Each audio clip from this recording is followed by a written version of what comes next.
quando começou o tratamento, era uma doença rara. Né? É muito caro esse remédio. Muita gente tem morrido porque esse remédio não tem chegado e se chega com muita briga judicial. E as pessoas doentes são tratadas como culpadas de ter esse problema de saúde. Eu gostaria de saber enquanto, na verdade, o que falta é investimento em pesquisa para nós termos, porque nós temos recursos para produzir tais remédios aqui. Eu gostaria de saber como seria feito isso, esse investimento em pesquisa, esse tratamento para essas pessoas com doenças raras, que muitas vezes é cortado o tratamento, a pessoa falece. É isso que eu gostaria de saber. Muito obrigada. Bem, voltando aqui para a pergunta, a população negra é mais de 50% da nossa população. E, infelizmente, historicamente, foi cesseada de participar e de ter acesso a muitos espaços. E a política foi um desses espaços. Isso tem a ver com a nossa própria formação histórica, econômica, social e cultural. Porque a nossa riqueza e tudo aquilo que foi produzido nesse país durante séculos foi às custas do trabalho daqueles que não possuíam absolutamente nada. Não possuíam nem o domínio sobre si mesmos, porque eram considerados propriedade de alguém. Então nós estamos diante de séculos de injustiça e é preciso que se tenha um esforço de reparação de todas essas injustiças. Obviamente que o populismo político pode dizer que vai fazer isso imediatamente e amanhã. Dificilmente alguém sério vai acreditar que se seja possível resolver amanhã. Mas alguém sério quer ouvir dos que têm compromisso com o combate às injustiças, à discriminação e essa dívida histórica que nós temos com a população negra e a população indígena, de que se dará passos estruturantes para acabar com ela. E nos 4 anos em que estivermos no governo, vamos trabalhar para que de forma estrutural se combata o problema da discriminação racial, da falta de oportunidade para a população negra.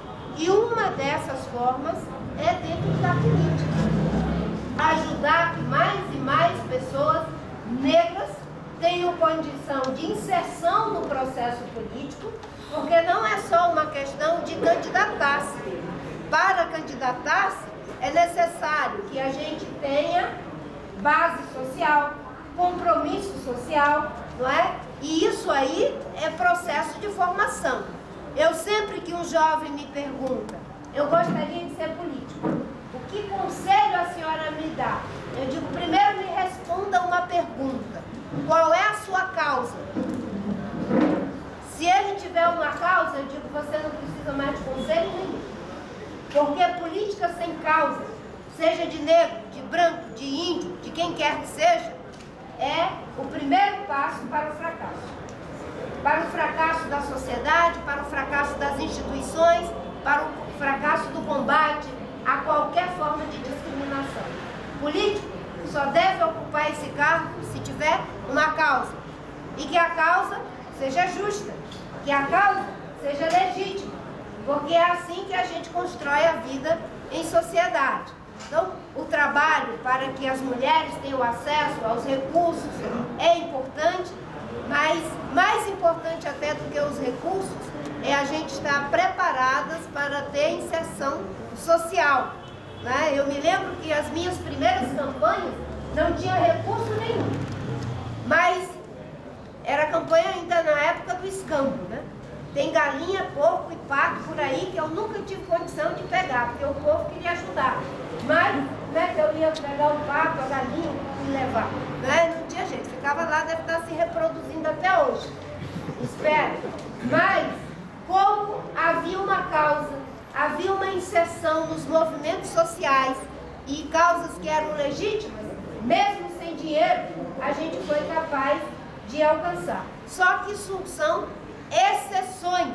E o que nós queremos e o que você está dizendo, vamos deixar de ficar admirando as exceções e vamos começar a admirar as regras, porque as regras nada mais são do que a gente tornar o extraordinário em ordinário. Nós estamos achando extraordinário termos jovens, mulheres, negras com mestrado, doutorado, que foi até assessor de ministros importantes. Isso é algo extraordinário. Mas o que nós estamos fazendo aqui é que nós queremos que isso seja ordinário, que seja algo comum, que seja natural, que tenhamos mulheres, negras, negros nas universidades, nos centros de pesquisa, nos ministérios, no Congresso Nacional, dentro do clero. Antigamente, dentro do clero também tinha dificuldade, como tinha dificuldade, mas aos poucos a gente foi conseguindo, é um processo. E o nosso trabalho não vai ser de fazer política de curto prazo para alongar o nosso prazo na política. Será um trabalho de fazer política de longo prazo, mesmo nos nossos 4 anos à frente do governo federal. E uma coisa boa, transformar boas ideias em políticas públicas, dar escala para essas boas ideias. Muito do que a gente vai fazer já está sendo feito, mas infelizmente há uma visão política que nega, de forma até pouco inteligente, a inteligência que está na academia, nos movimentos sociais, dentro de algumas empresas. Dia desse nós fomos visitar uma empresa altamente rentável do agronegócio, com sustentabilidade também. Essa eu disse que ia fazer uma campanha, para oferecer a outra face. Literalmente, para oferecer a outra face. Para a face do agronegócio insustentável, nós vamos mostrar como é que se faz de forma sustentável. Para a face da agricultura familiar sem apoio, nós fomos lá para assumir compromissos. Para a face do descaso, do preconceito com os negros, nós estamos aqui para assumir compromissos. Eu vi que existem 25 propostas aqui. Dessas 25 de cara, eu tenho concordância, recebemos o documento. Ontem, 1h da manhã, eu passei o dia todo gravando, saí quase meia-noite da gravadora, porque a campanha é franciscana. Então, a campanha é franciscana. Então, se a gente tinha alugado um estúdio, não tinha como não fazer. Então, saí de lá, meia-noite, gravando esse tempo enorme de 28 segundos que nós temos para fazer a nossa campanha, certo? E não consegui, recebi o documento às 6h da manhã. Fiz uma leitura rápida, né? E tenho já vários pontos que tenho concordância, outros eu preciso aprofundar porque não tive tempo, mas mais importante do que qualquer coisa é os candidatos poderem abrir a agenda. O movimento tem razão de ser radical nas suas propostas, porque radical foi a injustiça, radical foi a falta de oportunidade, radical é a invisibilidade de mais de metade da população negra. E eu tenho que ser igualmente radical, de não fazer populismo só para ganhar voto, mostrar aquilo que temos concordância e aquilo que continuaremos dialogando. Mas nessa oportunidade aqui, do mesmo jeito que foi com a Transparência Internacional, recebi as propostas e fiquei torcendo que outros candidatos viessem. Até agora, como são medidas de combate à corrupção, parece que eles não receberam muitos candidatos. Fomos no Todos pela Educação, graças a Deus outros foram.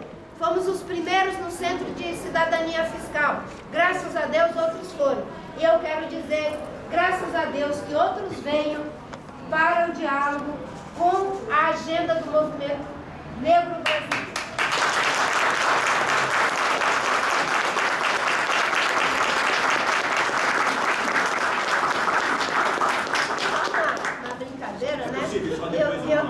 Eu disse que iria fazer uma campanha franciscana e eu tenho a alegria de estar ao lado de um franciscano que dedica a sua vida ao amor, a essa ideia de oferecer a outra face.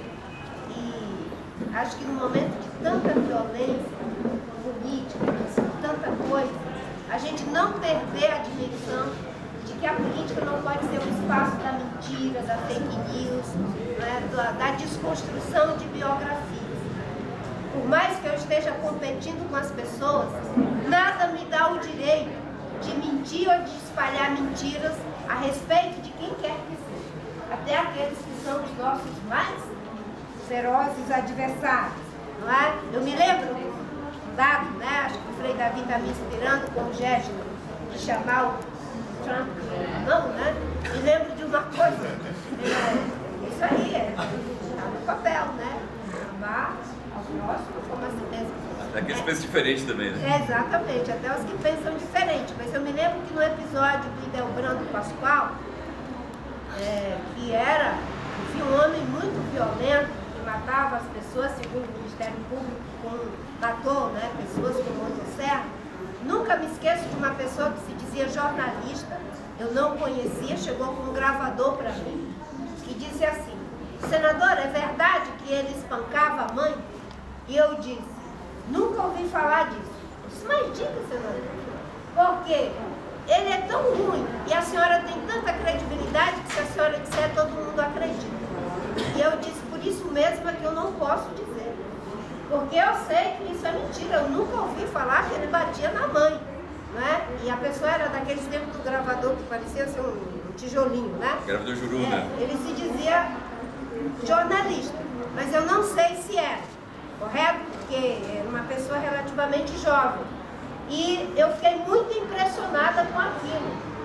Eu queria que ele fosse condenado, cassado, mas eu não poderia dizer jamais, mesmo que isso pudesse criar uma manchete desabonadora e ajudasse na cassação dele, porque não era verdade. Então eu acho que essa política também, Frei Davi, o espaço da verdade, o espaço do respeito. O Brasil já foi para o fundo do poço. Se continuar na mesma lógica, nós vamos para um poço sem fim. Próximo. Boa tarde, meu nome é Débora, eu sou advogada aqui da entidade, faço parte da assessoria jurídica, sou militante aqui da casa, com muito orgulho. E a minha pergunta é a seguinte: quando a existência do ministro Joaquim Barbosa, a senhora é a única representante do povo negro como candidata a presidente da República. E nós negros somos mais da metade da população, nós somos 50%. Nós temos aqui um exemplo do Irapuã de pessoas capacitadas, gabaritadas, que têm um currículo, têm know-how para fazer parte da assessoria ou ser ministro. Ser ministro. Ministra. Todo mundo gabaritado aqui. Todo mundo gabaritado aqui conosco. Inclusive temos pessoas formadas até em Harvard, formadas em grandes universidades, tanto aqui no Brasil quanto fora. E a minha pergunta é a seguinte: o presidente Temer, ele foi desrespeitoso com a comunidade negra. Em que sentido? Ele escolheu apenas uma pessoa negra para representar no seu quadro de governo, no seu primeiro escalão, como ministro. E aí a minha pergunta é: se a Marina Silva, se a senhora for eleita, a senhora se compromete em escolher de 30 ou 50 a 60% de ministros negros e de mulheres negras, para que o seu governo ele tenha representatividade, ele tenha um recorte de gênero e étnico, racial? Nós temos um compromisso, sim, de fazer com que a população negra ocupe cada vez mais espaços dentro do poder público, dentro das empresas, dentro da academia, em todos os lugares em que a população negra deve e pode participar. Temos o compromisso, inclusive, como eu falei anteriormente, de criar os meios para que mais e mais pessoas negras estejam capacitadas na diversidade política, social, econômica e cultural do nosso país para poder ocupar esses espaços. E que a gente não fique celebrando, como eu falei anteriormente, apenas as exceções. Vamos sim ter um governo que terá a presença das mulheres, dos negros e até mesmo dos índios, porque também são historicamente excluídos. Não estamos trabalhando a priori com o número, estamos trabalhando com o compromisso ético, político, social, cultural, de que haverá sim a participação de mulheres, de negros e de todos aqueles que podem compor um escalão de governo. E o nosso critério de escolha é o critério programático. Uma outra coisa que sustenta o critério de escolha para participar do governo é o compromisso e a idoneidade ética da pessoa, a capacidade técnica e a capacidade de mediação política. Nós temos critérios para poder fazer a escolha das pessoas.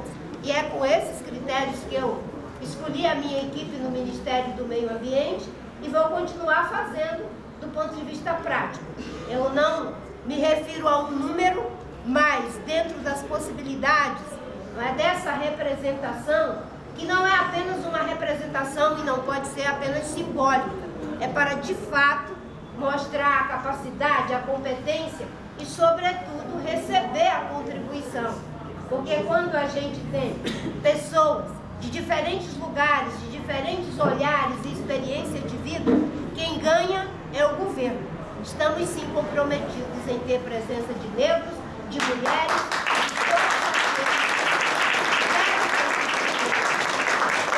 para governar com os melhores. Mas não é os melhores apenas dos partidos. É os melhores também da sociedade, dos movimentos sociais, dos empresários de bem, dos trabalhadores, dos diferentes segmentos. Vamos compor o governo com base no programa, não é na distribuição de um pedaço do Estado. Hoje, quando se fala em compor o governo, logo parece que os 35 partidos substituem os 200 milhões de brasileiros. Não substituem. Eles também têm quadros, mas a sociedade também os tem, e vamos compor com essa diversidade. Ótimo. Frei Davi, acho que a gente até tem mais algumas perguntas da plateia, mas me falaram aqui que a Marina corajosamente tocou ir lá dar um abraço nos nossos irmãos pela Secretaria de Justiça. Acorrentados? Mesmo? Nossa! A gente abre para mais algumas perguntas e a gente faz. Pois é, eu acho que como a gente vai lá e o horário dela é complicado, eu prefiro que a gente vá pra lá então e completa lá então. Uhul!